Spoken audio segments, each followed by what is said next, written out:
Good afternoon, South Africans. How are all of you keeping out there? I hope you're all keeping fit and strong and healthy, and as I always say, all those good things. Hey, and keeping it real in whatever you do, and keeping your head focused on the year ahead and what you're going to do and what you're going to achieve. And yeah, hopefully the government allows us to do that and doesn't instate more draconian lockdown laws on us. I wasn't going to do a show today, but after reading a lot of the media reports online, News 24, Business Day, The Citizen, there's rumblings about an emergency NCCC meeting that's taking place on Wednesday. And yeah, we're going to have to see what happens there, guys. I don't know, hey. I don't know what you think, but I don't trust our government much, hey, at all. So whatever they're going to do, I don't know if it's going to be logical.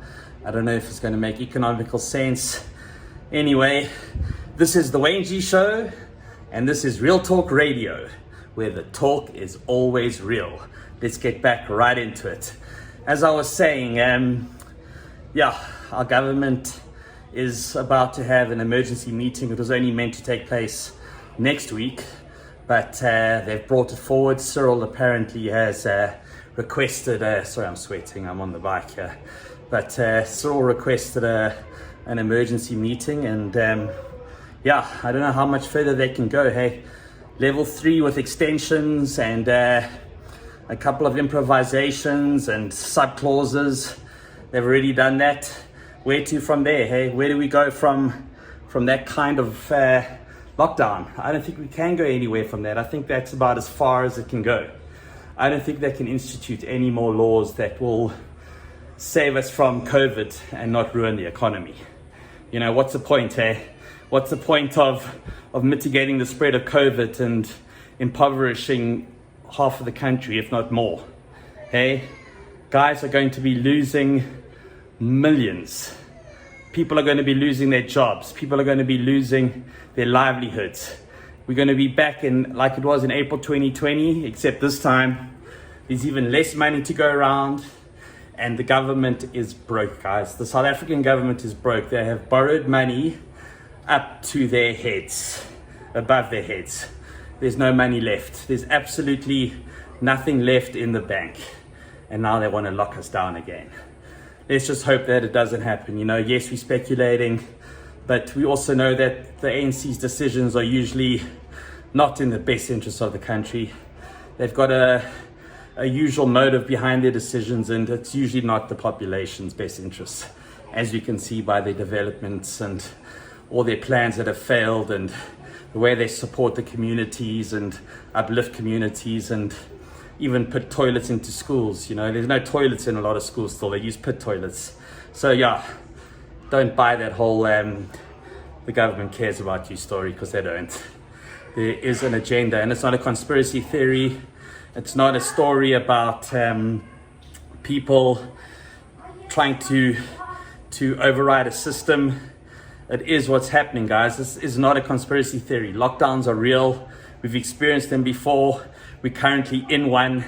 We're in a state of emergency, and yeah, that's where we are. And I just hope for the country's sake that Cyril somehow finds the logic, finds that little bit of logic that will say we cannot shut this country down. If we shut this country down, it is over, guys. It is done and dusted. There's absolutely no way that small businesses will survive a hard lockdown without any financial support from the government. And yeah, they're doing it in other countries. They're doing it in Holland and Italy, and you know, all the countries that have such strong social support systems and economical support systems. America busy negotiating a $2,000 each stimulus check for every resident or every American. You know, those guys have so much excess money that they've saved for a rainy day. You know that rainy day? Our government doesn't do that. They borrow money for a rainy day and then blow it all on luxury. That's what they do. If you know, like my old man and I were talking about it, if you go and request the purchase documents from Porsche and Ferrari and Maserati and Lamborghini and McLaren and Aston Martin and all those big companies, you'll be able to see exactly who's bought those cars and how they paid for them. It's not that hard. Hey, if we wanted to catch these guys committing fraud, it would be very easy. But for some reason, we don't do that. We go around, like I said the other day, chasing people around beaches. That's what they do. Yeah, that's what they do, guys. They chase people around beaches. That's what our government is good at. So yeah, I don't have much faith in them. I doubt you do as well. And the reason being is you just look at the past record. You look at the ANC's past record and you decide how much faith you have in them. And I've got zip, zero, nada. So yeah, let's see what Cyril says. But I've got a feeling that whatever he says is not going to be in our best interests. I'm not going to speculate further and say, yes, there's going to be another lockdown or etc., because we don't know. We can just hope that there's not going to be one. Anyway, guys, yeah, that's some real talk for today. Those are my thoughts on this lockdown and how the South African economy cannot afford one. We just cannot. And you know what? Perhaps it's time for us to actually say no. You know, we're so apathetic. Like a friend of mine said to me today, you know, we're so grateful to the government for not instituting a harsher lockdown and not for taking away more of our freedoms. But why should we be grateful? Hey, why should we be grateful to the government for not taking away all our freedoms, just some of them, and now taking away more? Hey, where do we draw the line? Where do we draw the line to say no more?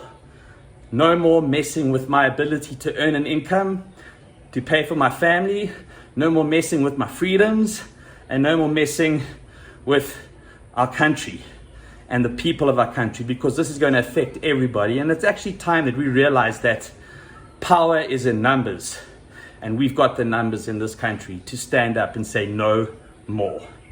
It might be time, guys. It really might be time. If they institute another level 5 lockdown, I think we should actually just say no. What can they do? Throw us all in jail, hey? We need to take back our economy. It's our economy. It's ours. It doesn't belong to Cyril. It belongs to South Africans. And those are my thoughts for today, guys. This is the Wayne G Show, and this is Real Talk Radio, where the talk is always real.